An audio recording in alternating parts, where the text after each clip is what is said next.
So I think part of the issue in our society is that we look at addiction very differently than we look at other medical illnesses. But from a medical standpoint, it's really no different than, say, diabetes or high blood pressure or heart disease. And so it's a chronic illness. There is no cure, and people need to learn how to manage it over time. And so, and some of the management techniques are both sort of changing behaviors, but then there's also medication as well. And so really the definition of addiction is using some substance and continuing to use it despite its harms and negative consequences. And so that could mean alcohol, that could mean nicotine in cigarettes, that could mean opioids, a variety of things. So that is essentially the definition.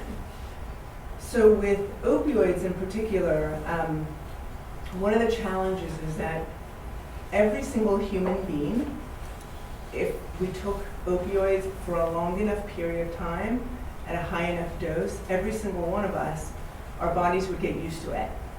And we would develop what's called opioid withdrawal.